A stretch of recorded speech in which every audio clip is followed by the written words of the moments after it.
İşte yeni 15 dakikamız. Stüdyomuzda da iki yeni konuğum var. Psikiyatrist Profesör Doktor Nesrin Dilbaz, hoş geldiniz. Ve aynı zamanda psikolog Cihan Çelik de bizimle beraber hoş geldiniz. Şimdi ben bunca deprem faciası yaşamış olan bir toplumun hala hazırlıksız olduğunu görünce diyorum ki acaba travma inkar mı getiriyor? Evet. Aslında belki şuradan başlamak lazım diye düşünüyorum. Biraz önceki BTR'de de çok güzel söylendi. Biz en çok neden korkarız? Bilmediğimiz şeylerden korkarız. Yani çocuklukta da başlangıçta odur. Hatta hep onu hatırlıyorum. Böyle elinizi, gözünüzü yumun. Elinize çok yumuşak bir oyuncak bile verseler sizin, o anda irkilirsiniz. Çünkü nedir, sizi ne bekliyor, ne olabilir bunu bilmemekle ilgili. Evet. Yani en önemli kısmı kendinizi güvende hissetmemenin temeli en temelden geliyor. Ne olduğunu, o tehlikenin ne olduğunu bilmemekle ilgili. Şuradan bir aslan girse korkarız ama neden korktuğumuzu biliriz. Şimdi çocuklarla ilgili en büyük problemimiz bence ne olduğunu bilmemeleriyle ilgili. Yani gerçekten tehlikenin ne olduğunu sadece kulaktan dolma bilgileri ve geri kalanını da hayal güçleriyle, yani o söylenen bir şeyi çocuk birey için de aynı şey. Onu nasıl algıladığı ve hayalinde nasıl büyüttüğüyle ilgili. Çünkü deprem korkusu dediğimizde acaba gerçekten depremden mi korkuyorlar? Yani sadece sallantıdan mı? Yoksa sevdiklerini kaybetmekten mi? Yoksa o esnada ne olacağını bilmedikleri mi? Ardından ne olacağını bilmedikleri mi? Çok büyük bir bilinmezlik var. Herhalde en önemli tarafı bu gibi geliyor bana. O bilinmezliğin ortadan kalkması. Biraz önce bilimden bahsediyordu hocalarım. Yani o bilimin içindeydi bilim ama bilinmezliklerle dolu. Çünkü bireysel tepkiler var. Özellikle bizdeki, yani birazdan eminim sevgili genç meslektaşım da bana katılacaktır bu yönde. Bireysel yaklaşımlar çok önemli. Hep böyle bir geniş, büyük bir gruba ya da büyük bir topluluğa yönelik hareketlerden bahsediyoruz. Bence birincisi bu. Herkes birey ve kendi korkusu, kendi geçmişten getirdikleri, yetiştiği aile, işte bulunduğu sosyolojik toplum, kültür hepsinden etkileniyor. Onun için herhalde bireysel yaklaşım daha doğru olacaktır korkularımızla baş etmek konusunda. Hocam bir şey soracağım bu konuda. Tabii ki, buyurun. Şimdi bu çocuklar özellikle öğretmenleri, özellikle ebeveynlerine örnek alıyorlar. Dolayısıyla ebeveynler ve öğretmenleri böyle bir korkuyu yaşayınca bunun çocukluktaki korkuyu tetiklemesi normal değil mi? Şimdi çocuklar Korkuyu da çok doğru. kopyalayabilirler, mantıklı. Evet, kesinlikle. Kaygıyı nasıl öğreniyoruz? Yani kaygı bulaşıcıdır. Hemen şimdi şurada bir başlasak konuşmaya, benden size, sizden oraya bulaşır. Çok doğru. Çocuklar doğduğu zaman bakın korkuyla doğmazlar. Nedir? Yüksekten atlar. Biz deriz aman dokunma yanarsın, aman cız, işte tehlike. Biz öğretiriz korkuyu. Yani çok haklısınız, öğretmenlerinden öğrenir. Ama korkuyu mu öğretiyoruz yoksa biz aslında tedbir almayı mı öğretiyoruz? Onun ikisinin arasında çok ciddi bir Çünkü fark var. korku da aslında bizi koruyan bir noktaya kadar Aynen, bir duygu. kesinlikle. Yani evet, korkmalıyız ki çeşitli maceralara atılmayalım diye. Yani sobaya değdiğimiz zaman yanacağımızı bilmeliyiz ki değmeyelim. Şimdi burada da onun için çok haklısınız. Ama öğretmenlerimiz olsun, ebeveynlerimiz olsun, en temeli bence çocukla ilgili temel güven duygusu. Yani çocuk doğduğu andan itibaren güveneceği kimseyi bilir. Nedir o? Annesi ve yakın çevresiyle ilgili. Onun için ailenin tutumu özellikle yani bizim için çok önemli. O travmada ya da öncesinde hep biz şimdi depremi konuşuyoruz ama depremin öncesini hiç konuşmuyoruz. Hep her zamanki gibi işte oldu, şimdi bundan sonra ne olacak? Korktular, ne yapacağız? Ama önceki hazırlık aynı şey, yani binaların hazırlığı gibi. Peki orada anlıyorum söylediklerinizden şunu, aslında bilinmezlik korkutuyor. Ne kadar çok bilgi verirseniz o kadar korkmayacaklar Ön hazırlık. diyorsunuz. Ön hazırlık orada diyorum. hemen mesela şu aklıma geliyor. Fazla bilgi de kaygıyı arttırmaz mı? Şimdi hemen şöyle ben de bir örnekle gireyim, Nesrin Hoca'ya katkı yapayım. Biz tam depreme Bostancı sahilde yakalandık. Çocuklarımızla, ailelerle birlikte bir sahile indik. Kutlamalar yapalım dedik, orada kutlayalım. Şiirler, şarkılar, marşlar söylerken deprem oldu. Bir ailemiz deprem oluyor dedi. Anneler, babalar, çocuklar, anneanneler, babaanneler, öğretmenler açık alan olduğu için herkes çok sakin kaldı ya. Hiçbir şey olmadı. Mikrofonu ben aldım. Dedim ki devam mı edelim yoksa dedim dağılalım mı? Aileler dedi ki devam edelim. Buradayız, çocuklar çok güzel eğleniyor ve hep beraber devam ettik. Hiç kimsenin, herkes telefonla birileri arıyor, ne yaptınız, ne ettiniz? Bütün Bostancı sokakta, Küçük Yalı, biz orada oturuyoruz, hiçbir şey yapmadık. Bakın demin 45 dakika yayını dinledim. Hocamı dinledim, diğer hocaları, sizin sorduğunuz soruları dinledim. Biz hep Cüceloğlu Hoca'nın dediği gibi mış gibi yaşıyoruz. Bak biz de, Milli Eğitim bize şunu diyor. Her sene diyor sen bir kere depremle ilgili tatbikat yapacaksın.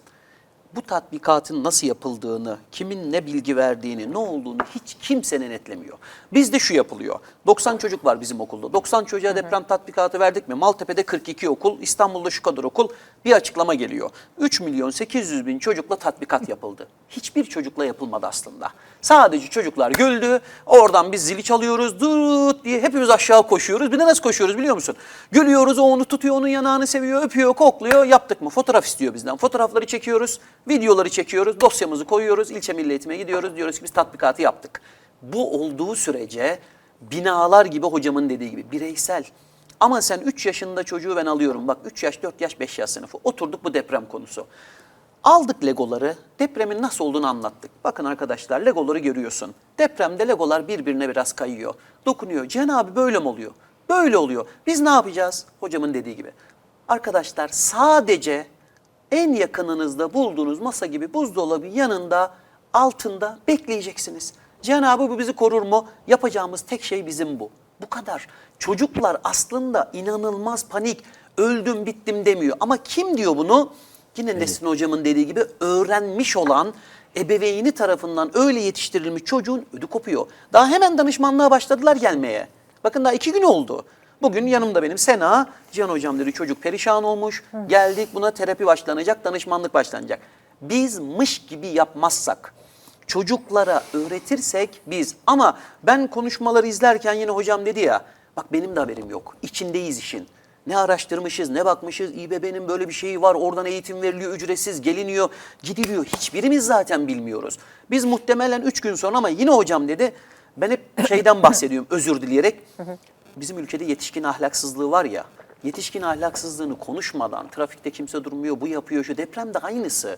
Sen binalar güvenli bir şey olmazsan çocuktan nasıl onu koruyacaksın? Çocuk haberlerde izliyor, binalar bitmiş, Hatay depremini izledi. Sen o çocuğu nasıl güvende hissettireceksin hocam? Ya ne diyeceksin? Çökmüş, 50.000 kişi ölmüş, altta kalmış, 15 gün sonra çocuk çıkmış. Sen diyorsun ki oğlum ben yanındayım, sen korkma. Ulan yanındayım, ölmüş hepsi. Depremde anne, baba, çocuk. Biz mış gibi değil de düzgün yaparsak Peki. çocukların psikolojik sağlığını koruruz biz. Tatbikat meselesine katılıyor musunuz? Cihan Bey? Elbette ama şimdi Cihan hocamın yeni duyacağı başka yeni bilgiler söyleyeyim o zaman. Söyleyin Cihan hocam da ve herkes de Öğrenelim, duysun. evet. Çünkü şimdi İBB'nin bir eğitim şefliği var. AKOM'a bağlı, Afet İşleri Dairesi Başkanlığı'na bağlı. Burada kreşlerde okuyan öğrenciler için geliştirilmiş oyunlarla, şarkılarla verilen bir eğitim var.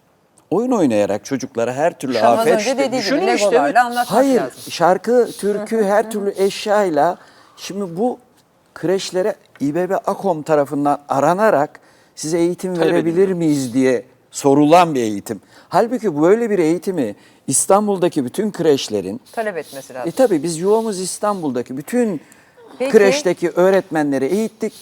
Bizim eğitmenlerimiz gidiyor, bu eğitimleri yapıyorlar. İkincisini söyleyeyim. Bakın Japonya'da çok yaygın bir eğitim tekniği. İlkokul, ortaokul öğrencileri de katılıyor.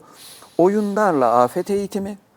Oyunlardan çocuklar puan topladıklarında getirdikleri yeni oyuncakları puanların yerine göre, büyüklüğüne göre alıp evine oyuncak götürüyorlar.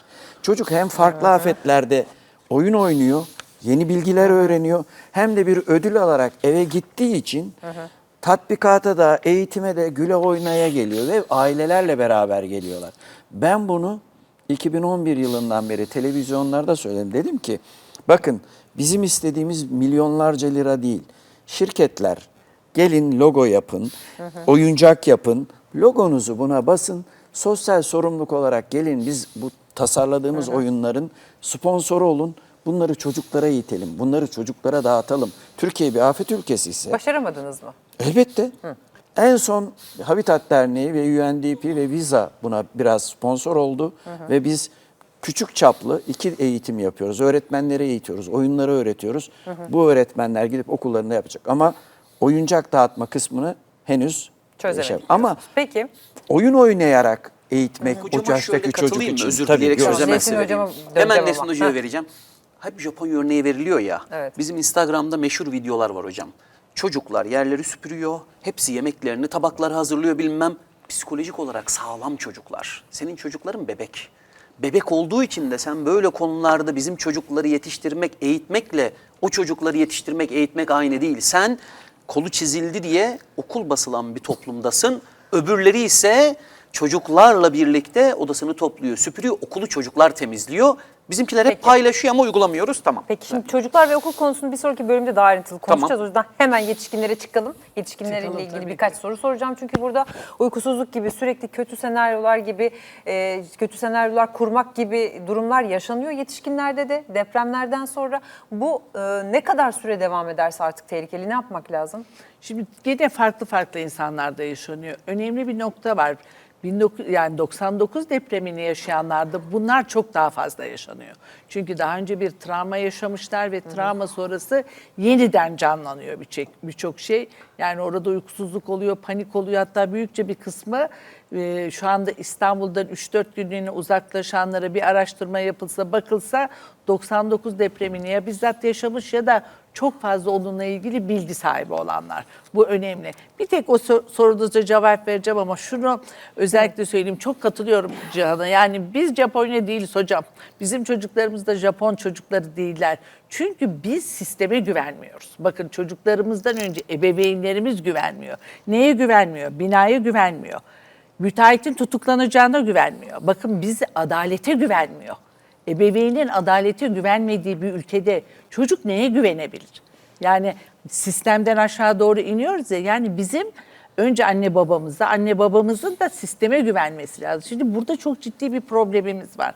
Onun için biraz önce sorduğunuz sorunun erişkinlere döndüğümüzde yani güvenemediğiniz bir sistem olduğunda sistem biz yani akar gitmemiz lazım. Nasıl fay diyorsunuz bir fayın üzerinden kayıyor. Yani biz sisteme güvenirsek, adalete güvenseydik geleceğimize güvenirdik. Şimdi ebeveynler olarak ya da erişkinler olarak güvensiz ortam kaygıyı arttırıyor bir kere. Tamam, bu önemli. Size bir sorum Evet. daha var. Bir konunun, örneğin deprem konusunun çok gündemde kalması, çok konuşulması nasıl etkiler insanı? Yani duyarlılığı azaltır mı yoksa başka türlü mü etkiler? Yani orada bir soru işaretim var. Şimdi ben söyleyeyim, yani şu son 3 gündür o kadar çok, her açtığınız kanalda bunu duyuyorsunuz. Benim de 9 yaşında bir kız torunum var. Birlikteydik, aynı sizin gibi. O gün sabahleyin beraber kahvaltı ettik. Onların evinde, bahçe katında oturuyorduk. O da yüzmedeydi. Biz o sırada hissettik, hemen bahçeye çıktık. Geldiği zaman da onlar çok fark etmemişler. Fakat bugün ben işte programa gideceğim dediğimde bana aynen şöyle söyledi. Çok da abarttılar bu işi babaanne dedi. Bakın aynen söyledi. Sürekli, çünkü çocuk bunu dinliyor. Buna duyarsızlaşma deniyor. Yani bir süre sonra biz bir şeyi çok fazla dinledikçe ya nevrotik dediğimiz kişiler çok fazla abartarak korkuyorlar ya da bir kısmı aman boş ver ne olursa olsun ya da bana bir şey olmaza Bize geliyor. bir şey olmazcılar da Evet, çok da. çok fazla. Evet. Aynen. Hep ben hani söylüyorum bazen utanmakla ilgili konuştuğumuzda, hani utangaçlık bir hastalık mıdır? Doğru, ama utanmazlık daha büyük bir hastalık derim ben.